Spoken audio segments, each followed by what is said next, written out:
Hello, dear students. Today we will start the next chapter, Force and Laws of Motion. We will discuss this chapter very briefly. So ਅਸੀਂ ਇਹ chapter ਆ ਜਿਹੜਾ very briefly ਹੀ discuss ਕਰਾਂਗੇ. What is force and laws of motion? Force ਕੀ ਹੈ and laws of motion ਕੀ ਹਨ? Laws of motion ਤਿੰਨ ਹਨ. First law of motion, second law of motion and third law of motion. ਤੇ ਇਸ ਨੂੰ Newton's law of motion ਵੀ ਕਿਹਾ ਜਾਂਦਾ ਹੈ. So in the previous chapter we described the motion of an object along a straight line in terms of position, velocity and acceleration. ਪਹਿਲੇ chapter ਦੇ ਵਿੱਚ ਅਸੀਂ motion ਪੜ੍ਹ ਕੇ ਆਏ ਹਾਂ along a straight line in terms of position. Position ਕੀ ਹੈ, ਵੈਲੋਸਿਟੀ ਕੀ ਹੈ, ਵੈਲੋਸਿਟੀ ਅਸੀਂ ਪੜ੍ਹ ਕੇ ਆਏ ਹਾਂ ਡਿਸਟੈਂਸ ਓਵਰ ਟਾਈਮ, ਐਕਸਲਰੇਸ਼ਨ ਪੜ੍ਹ ਕੇ ਆਏ ਹਾਂ velocity over time, rate of change of velocity and velocity ਕੀ ਹੈ rate of change of distance. ਤੇ ਤਿੰਨ ਇਕੁਏਸ਼ਨਾਂ ਯਾਦ ਰੱਖਣੀਆਂ ਹਨ ਜੋ ਪੜ੍ਹ ਕੇ ਆਏ ਹਾਂ. First v = u + at, next v square minus u square = 2as and third one is s = ut plus half at square. ਇਹ ਸਾਰਿਆਂ ਨੇ ਯਾਦ ਰੱਖਣੀਆਂ ਹਨ. And we have also studied that the motion can be uniform or non-uniform. motion ਦੋ ਪ੍ਰਕਾਰ ਦੀ ਹੋ ਸਕਦੀ ਹੈ, uniform and non-uniform. ਤੁਸੀਂ ਸਿੱਖ ਲਿਆ ਹੈ uniform when the body covers equal distance in equal interval of time, then the motion is uniform, and when the body covers unequal distance in equal interval of time, then it is called non-uniform. Now what we have not yet discovered what causes the motion. ਅਸੀਂ ਅਜੇ ਇਹ ਨਹੀਂ ਪਤਾ ਕੀਤਾ ਕਿ motion ਦਾ ਕਾਰਨ ਕੀ ਹੈ, motion ਕਿਉਂ ਹੁੰਦੀ ਹੈ, ਕਿਉਂ ਸਪੀਡ ਚੇਂਜ ਹੋ ਜਾਂਦੀ ਹੈ, ਕਿਉਂ ਐਕਸਲਰੇਸ਼ਨ ਚੇਂਜ ਹੋ ਜਾਂਦੀ ਹੈ, ਕਿਉਂ ਪੋਜੀਸ਼ਨ ਚੇਂਜ ਹੋ ਜਾਂਦੀ ਹੈ. ਦੀ cause of motion is force. ਜਿੰਨੀ ਦੇਰ ਫੋਰਸ ਨਹੀਂ ਲੱਗਦੀ ਕਿਸੇ ਵੀ ਚੀਜ਼ ਦੀ ਪੋਜੀਸ਼ਨ ਚੇਂਜ ਨਹੀਂ ਹੁੰਦੀ. A ball on a ground when given a small hit. ਜਦੋਂ ਇੱਕ ਬਾਲ ਜਿਹੜੀ ਗਰਾਊਂਡ 'ਤੇ ਪਈ ਆ ਉਹਨੂੰ ਸਮਾਲ ਅਸੀਂ ਹਿੱਟ ਮਾਰਦੇ ਹਾਂ, ਡਜ਼ਨਟ ਮੂਵ ਫਾਰ ਐਵਰ, ਹਮੇਸ਼ਾ ਚੱਲਦੀ ਨਹੀਂ ਰਹਿੰਦੀ, ਉਹ ਕਿਤੇ ਨਾ ਕਿਤੇ ਜਾ ਕੇ ਰੁਕ ਜਾਂਦੀ ਹੈ. ਸੱਚ ਆਬਜ਼ਰਵੇਸ਼ਨ, ਇਸ ਆਬਜ਼ਰਵੇਸ਼ਨ ਤੋਂ ਸਾਨੂੰ ਪਤਾ ਲੱਗਦਾ that rest is the natural state. ਕੁਦਰਤੀ ਸਟੇਟ ਕਿਹੜੀ ਹੈ, ਰੈਸਟ. ਹਰੇਕ ਚੀਜ਼ ਨੇ ਰੈਸਟ 'ਤੇ ਆਉਣ ਦੀ ਕੋਸ਼ਿਸ਼ ਕਰਨੀ ਹੈ. ਸੋ ਇਸ ਨੂੰ ਸਮਝਣ ਲਈ ਅਸੀਂ ਇੱਕ ਦੋ ਕਾਰਨ ਹੋਰ ਦੇਖਾਂਗੇ.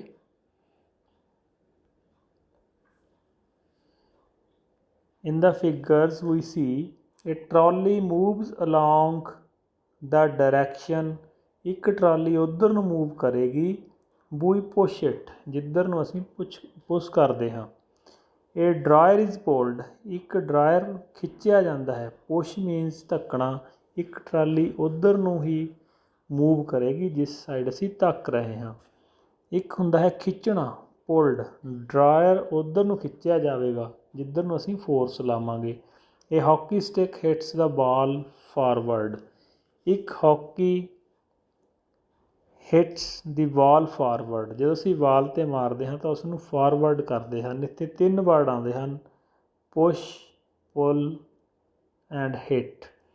ਪੁਸ਼ਿੰਗ, pulling or hitting objects change their state of motion or rest. ਤਿੰਨ ਚੀਜ਼ਾਂ ਹਨ ਜੋ ਮੋਸ਼ਨ ਕ੍ਰੀਏਟ ਕਰਦੀਆਂ ਹਨ, ਜਾਂ ਖੜੀ ਹੋਈ ਚੀਜ਼ ਨੂੰ ਮੋਸ਼ਨ ਵਿੱਚ ਲਿਆਉਂਦੀਆਂ ਹਨ, ਜਾਂ ਮੋਸ਼ਨ ਦੇ ਵਿੱਚ ਜਿਹੜੀ ਆਲਰੇਡੀ ਚੱਲ ਰਹੀ ਹੈ ਉਸ ਨੂੰ ਰੈਸਟ ਦੇ ਵਿੱਚ ਲਿਆਉਂਦੀਆਂ ਹਨ. ਪੁਸ਼, ਪੁੱਲ ਔਰ hit. So what is the result? We must push, hit ਔਰ ਪੁੱਲ, ਸਾਨੂੰ ਜ਼ਰੂਰ ਧੱਕਣਾ, ਖਿੱਚਣਾ ਜਾਂ ਹਿੱਟ ਕਰਨਾ ਪਵੇਗਾ on an object to change its state, to change its state, ਇਸ ਦੀ ਸਟੇਟ ਚੇਂਜ ਕਰਨ ਲਈ। ਜੇ ਉਹ ਰੈਸਟ 'ਚ ਆ ਤਾਂ ਉਸ ਨੂੰ ਮੋਸ਼ਨ ਵਿੱਚ ਕਰਨ ਲਈ, ਜੇ ਉਹ ਮੋਸ਼ਨ 'ਚ ਆ ਤਾਂ ਉਸ ਨੂੰ ਰੈਸਟ ਦੇ ਵਿੱਚ ਕਰਨ ਲਈ। ਸੋ ਦੀ concept of force is based on, force ਕਿਸ ਕੰਸੈਪਟ 'ਤੇ ਕੰਮ ਕਰਦੀ ਹੈ? ਫੋਰਸ ਕੀ ਹੈ? ਪੁਸ਼, ਹਿੱਟ ਔਰ ਪੁੱਲ। ਇਸ ਪੁਸ਼, ਹਿੱਟ ਅਤੇ ਪੁੱਲ ਨੂੰ ਹੀ ਕੀ ਕਿਹਾ ਜਾਂਦਾ ਹੈ? ਫੋਰਸ।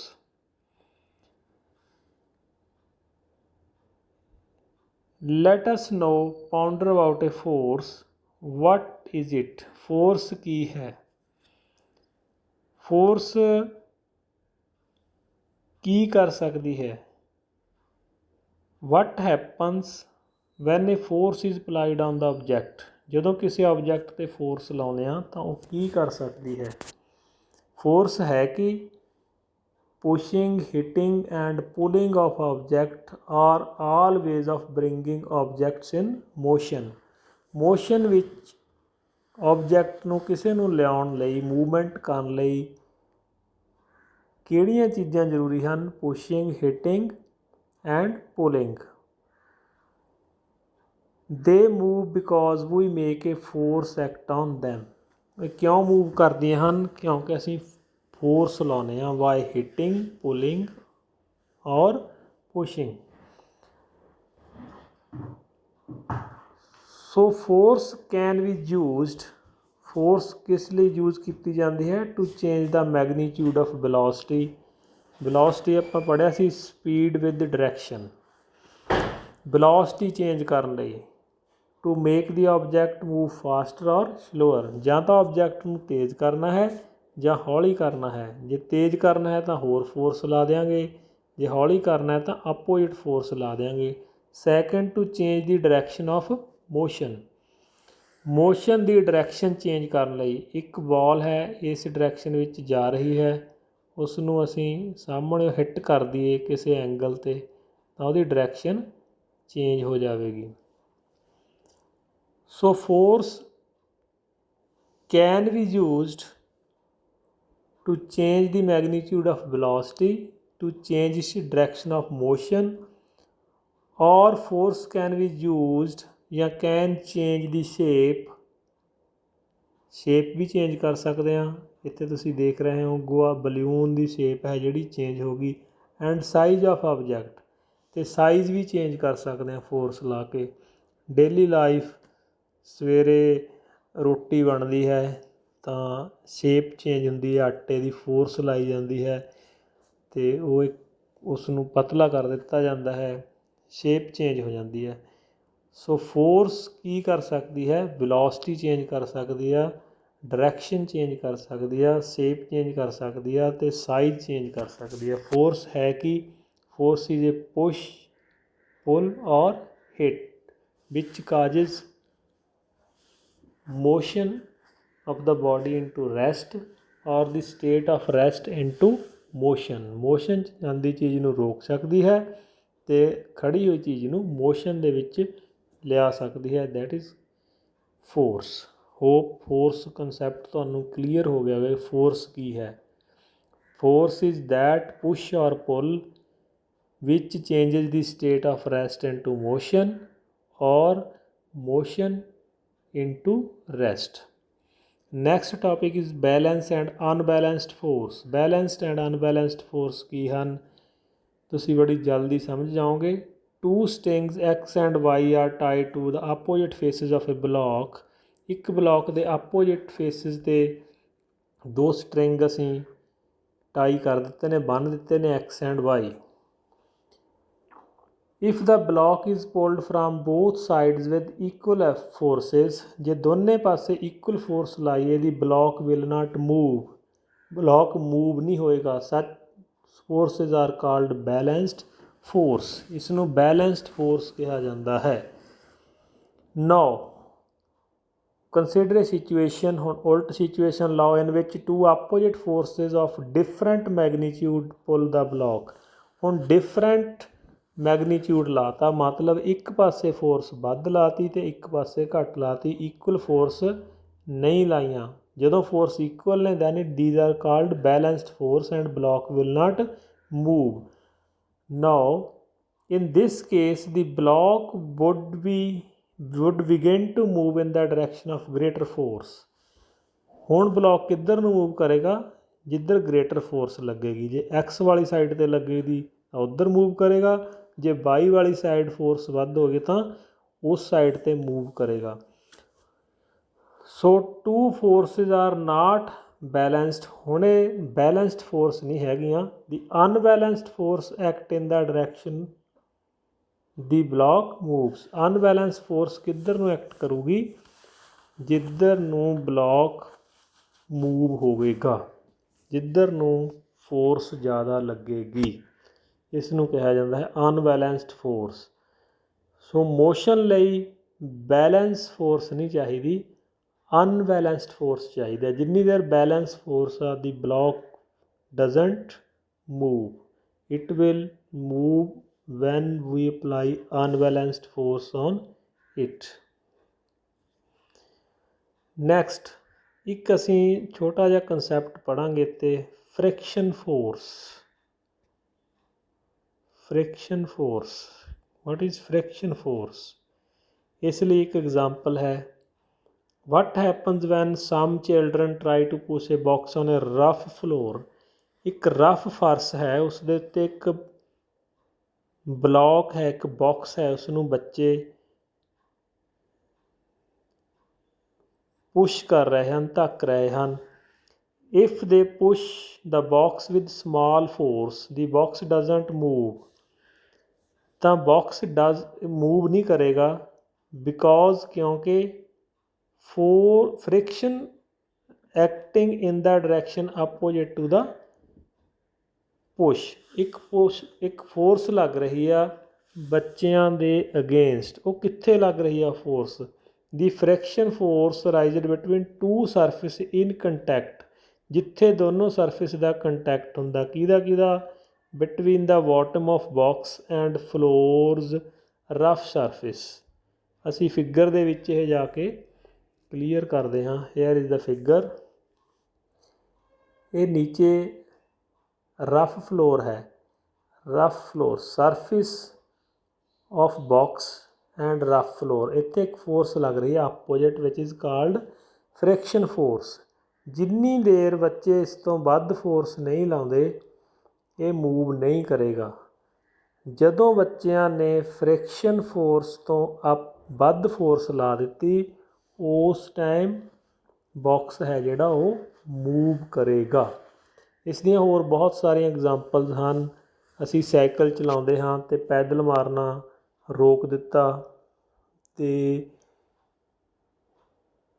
ਕਿਉਂ ਰੁਕਿਆ? Because there is a force of friction which is opposite to the motion. ਜਿਹੜੀ ਮੋਸ਼ਨ ਦੇ ਆਪੋਜਿਟ ਆ, ਜਿੱਧਰ ਨੂੰ ਸਾਈਕਲ ਜਾ ਰਿਹਾ ਉਸ ਤੋਂ ਆਪੋਜਿਟ ਇੱਕ ਫੋਰਸ ਲੱਗ ਰਹੀ ਹੈ। ਕਿੱਥੇ?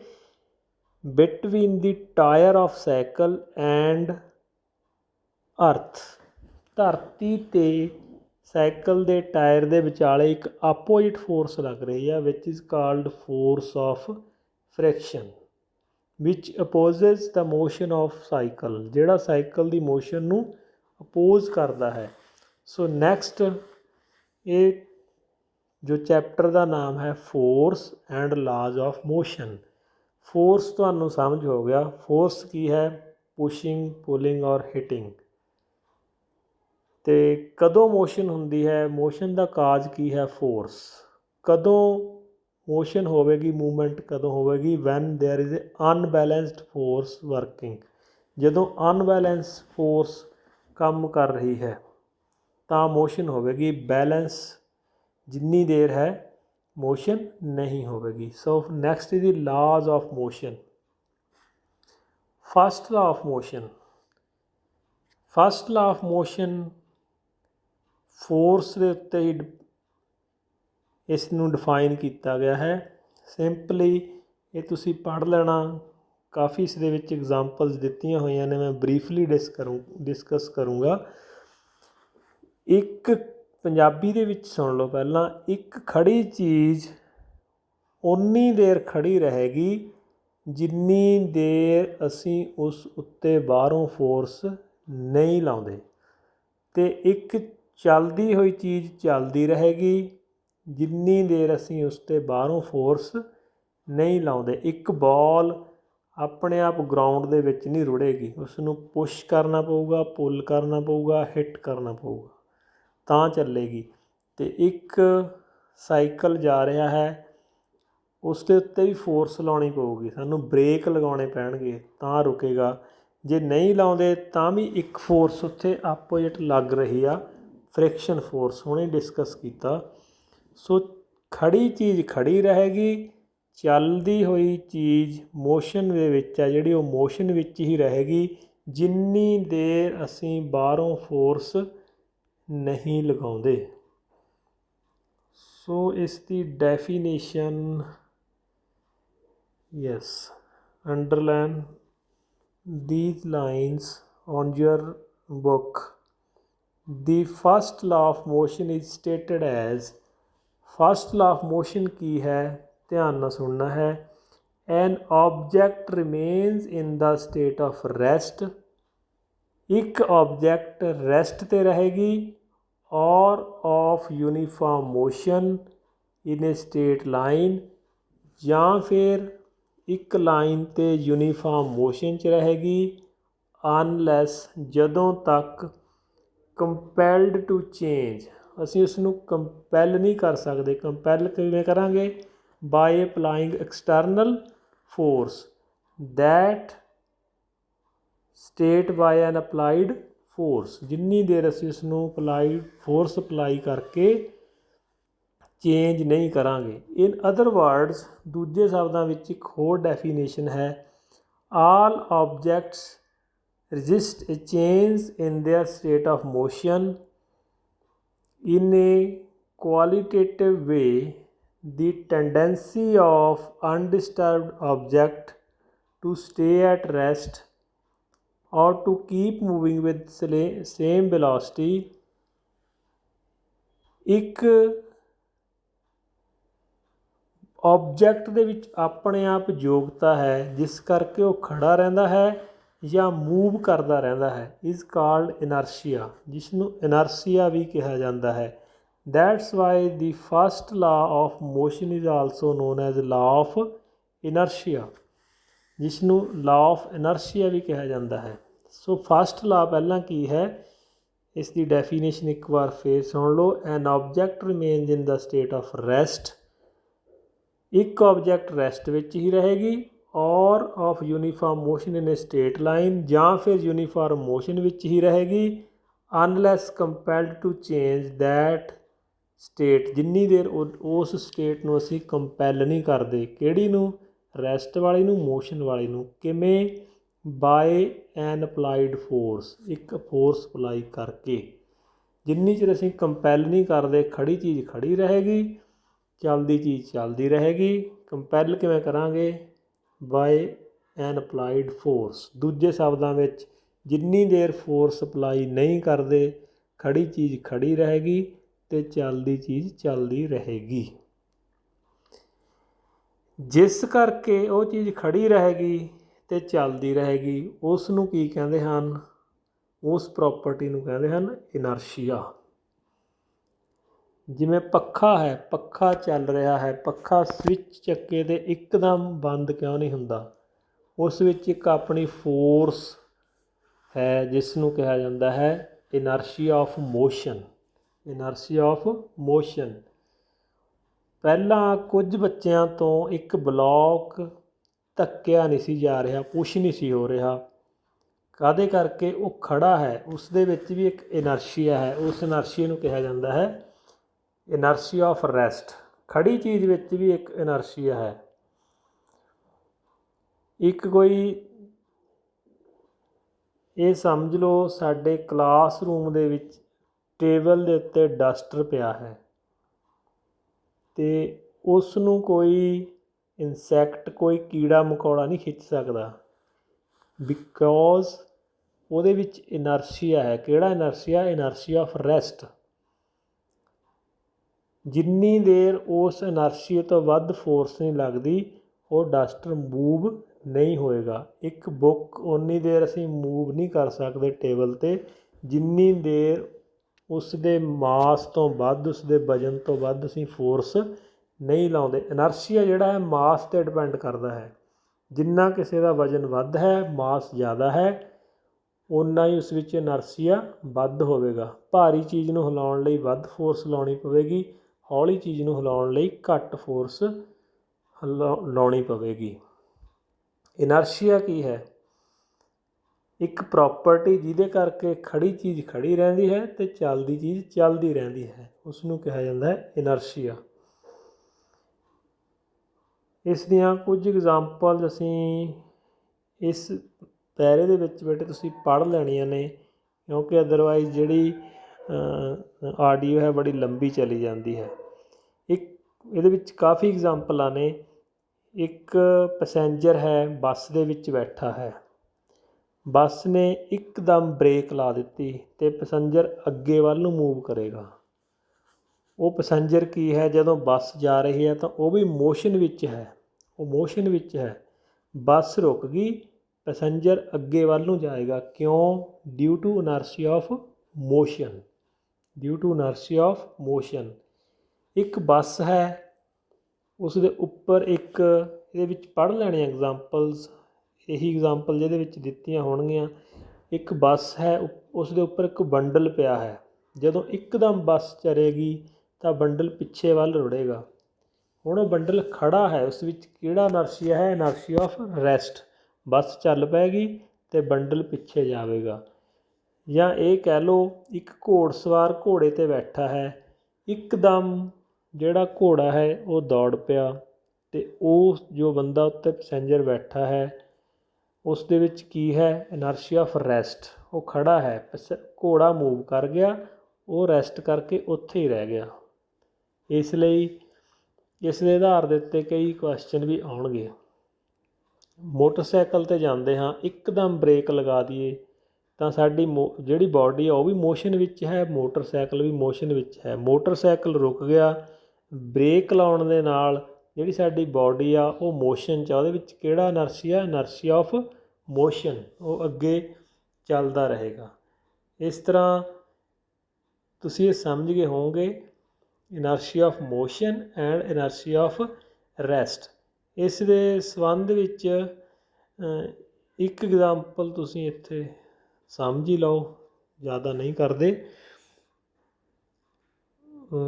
Safety belt exerts a force on our body to make the forward motion slower. Safety belt ਕਿਉਂ ਲਾਉਂਦੇ ਹਾਂ? ਕਿਉਂਕਿ ਜਦੋਂ ਇੱਕਦਮ ਬ੍ਰੇਕ ਵੱਜਦੀ ਆ ਤਾਂ ਸਾਡੀ ਬਾਡੀ ਅੱਗੇ ਨੂੰ ਮੂਵ ਕਰੇਗੀ due to the inertia of motion, ਅਤੇ ਸੇਫਟੀ ਬੈਲਟ ਉਸ ਨੂੰ ਅਬਜ਼ੋਰਬ ਕਰ ਲੈਂਦੀ ਆ। An opposite experience is encountered when we are standing in a bus. ਅਸੀਂ ਇੱਕ ਬੱਸ ਵਿੱਚ ਖੜ੍ਹੇ ਹਾਂ and the bus begins to move suddenly. ਇੱਕਦਮ ਬੱਸ ਤੁਰ ਪਈ, ਅਸੀਂ ਖੜ੍ਹੇ ਹਾਂ, ਕਿੱਧਰ ਨੂੰ ਜਾਵਾਂਗੇ? ਨਾਓ ਵੀ ਟੈਂਡ ਟੂ ਫਾਲ ਬੈਕਵਰਡ। ਅਸੀਂ ਪਿੱਛੇ ਨੂੰ ਗਿਰਾਂਗੇ। ਕਿਉਂ? ਅਸੀਂ ਖੜ੍ਹੇ ਹਾਂ, ਸਾਡੀ ਬਾਡੀ 'ਚ ਇਨਰਸ਼ੀਆ ਆਫ ਰੈਸਟ ਹੈ, ਬੱਸ ਚੱਲ ਪਈ, ਅਸੀਂ ਖੜ੍ਹੇ ਹਾਂ। This is because the sudden start of bus brings motion to bus. ਇੱਕਦਮ ਬੱਸ ਦੇ ਵਿੱਚ ਮੋਸ਼ਨ ਆ ਜਾਏਗੀ। As well our feet in contact with the floor. ਸਾਡੇ ਪੈਰ ਨੇ ਜਿਹੜੇ ਉਹ ਚੱਲ ਪੈਣਗੇ ਬੱਸ ਦੇ ਨਾਲ ਹੀ। But the rest of our body, ਜਿਹੜੀ ਸਾਡੀ ਬਾਡੀ ਬਾਕੀ ਹੈਗੀ ਆ ਉਹ ਰੈਸਟ ਦੇ ਵਿੱਚ ਹੈ।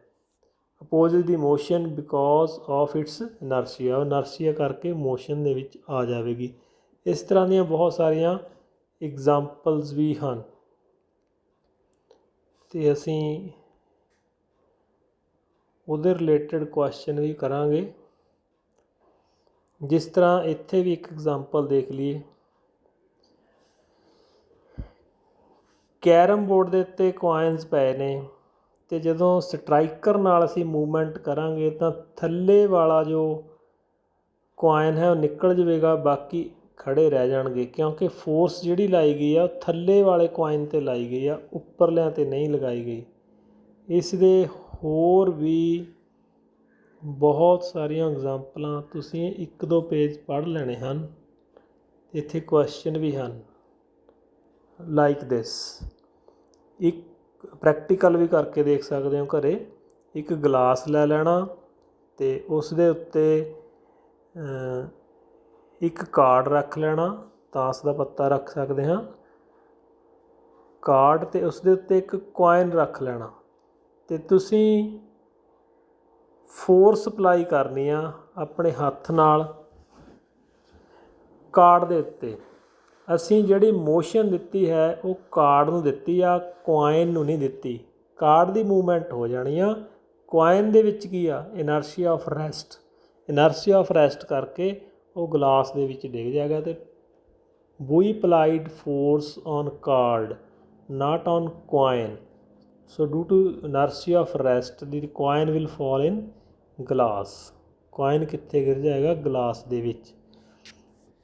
ਇਸ ਦੀਆਂ ਬਹੁਤ ਸਾਰੀਆਂ ਐਗਜ਼ਾਮਪਲ ਹਨ ਅਤੇ ਬਹੁਤ ਸਾਰੇ ਹੋਰ ਕੁਐਸਚਨ ਇਸ ਚੈਪਟਰ ਦੇ ਵਿੱਚ ਰਿਲੇਟਡ ਹਨ। ਸੋ ਨੈਕਸਟ ਟੋਪਿਕ ਛੋਟਾ ਜਿਹਾ ਹੈ, ਇਨਰਸ਼ੀਆ ਐਂਡ ਮਾਸ ਕਰ ਲੈਣਾ ਹੈ। ਇਨਰਸ਼ੀਆ ਐਂਡ ਮਾਸ। ਇਨਰਸ਼ੀਆ ਕੀ ਹੈ ਪੜ੍ਹ ਲੈਣੇ ਆ ਡੈਫੀਨੇਸ਼ਨ ਬੇਟੇ।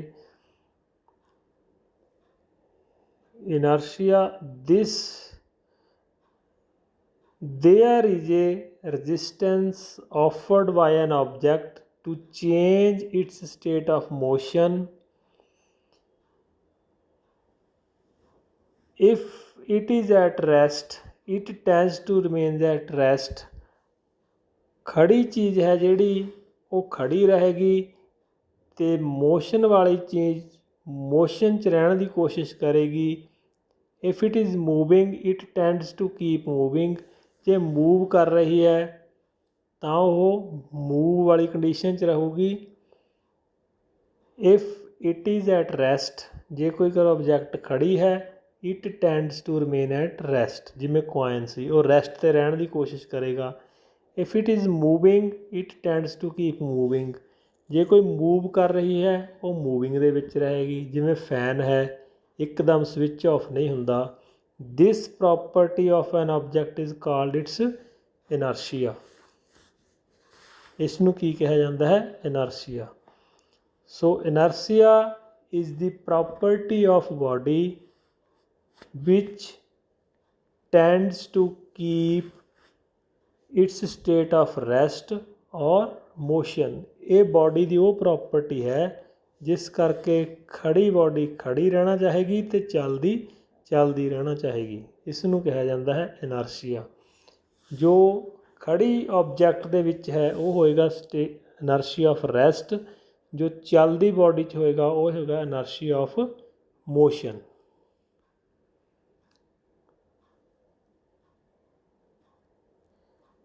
Second, inertia is directly depends upon mass. Inertia ਜਿਹੜਾ ਮਾਸ 'ਤੇ ਡਿਪੈਂਡ ਕਰੇਗਾ। ਜਿੰਨਾ ਮਾਸ ਵੱਧ ਹੋਵੇਗਾ, ਜਿੰਨੀ ਚੀਜ਼ ਭਾਰੀ ਹੋਵੇਗੀ, ਓਨਾ ਇਨਰਸ਼ੀਆ ਵੱਧ ਹੋਵੇਗਾ। ਜਿੰਨਾ ਘੱਟ ਹੋਵੇਗਾ ਓਨਾ ਘੱਟ ਹੋਵੇਗਾ। Instead of a 5 rupees coin, 5 ਰੁਪਏ ਦੇ ਕੋਇਨ ਨਾਲੋਂ if we use 1 rupee coin, ਜੇ ਅਸੀਂ 1 ਰੁਪਏ ਦਾ ਸਿੱਕਾ ਵਰਤਦੇ ਹਾਂ, we find a lesser force is required to perform the activity. ਤਾਂ ਸਾਡੀ ਘੱਟ ਫੋਰਸ ਲੱਗੇਗੀ। ਸੋ ਇਟ ਮੀਨਸ ਜਿੰਨਾ ਮਾਸ ਜ਼ਿਆਦਾ ਹੋਵੇਗਾ ਓਨੀਆਂ ਹੀ ਇਨਰਸ਼ੀਆ ਜ਼ਿਆਦਾ ਹੋਵੇਗਾ। ਇਨਰਸ਼ੀਆ ਦੀ ਡੈਫੀਨੇਸ਼ਨ ਤੁਸੀਂ ਇਹ ਨੋਟ ਕਰ ਸਕਦੇ ਹੋ। Inertia is the natural tendency of object. Inertia ਇੱਕ ਆਬਜੈਕਟ ਦੀ ਟੈਂਡੈਂਸੀ ਹੈ, ਯੋਗਤਾ ਹੈ, ਕਪੈਸਿਟੀ ਹੈ। ਇੱਕ ਬਾਡੀ ਦੀ ਕਪੈਸਿਟੀ ਹੈ ਟੂ ਰਜਿਸਟ, ਜਿਹੜੀ ਅਪੋਜ਼ ਕਰਦੀ ਹੈ, ਵਿਰੋਧ ਕਰਦੀ ਹੈ, ਇਹ change in it's state of motion ਔਰ ਆਫ ਰੈਸਟ। ਜਿਹੜੀ ਰੈਸਟ 'ਤੇ ਹੋਊਗੀ ਉਹ ਰੈਸਟ ਦੇ ਅਗੇਂਸਟ ਜਾਏਗੀ। ਜਿਹੜੀ ਮੋਸ਼ਨ ਹੋਏਗੀ ਉਹ ਮੋਸ਼ਨ ਦੇ ਅਗੇਂਸਟ ਜਾਏਗੀ। ਭਾਵ ਰੈਸਟ ਵਾਲੀ ਰੈਸਟ ਨਹੀਂ ਛੱਡਣਾ ਚਾਹੂਗੀ, ਮੋਸ਼ਨ ਵਾਲੀ ਮੋਸ਼ਨ ਨਹੀਂ ਛੱਡਣਾ ਚਾਹੂਗੀ। The mass of an object is the measure of its inertia. Mass ਆ ਜਿਹੜਾ ਉਹਦਾ ਇਨਰਸ਼ੀਆ ਨਾਲ ਡਾਇਰੈਕਟ ਰਿਲੇਸ਼ਨ ਹੈ। ਜਿੰਨਾ ਮਾਸ ਜ਼ਿਆਦਾ ਹੋਵੇਗਾ ਓਨਾ ਇਨਰਸ਼ੀਆ ज़्यादा ਹੋਵੇਗਾ।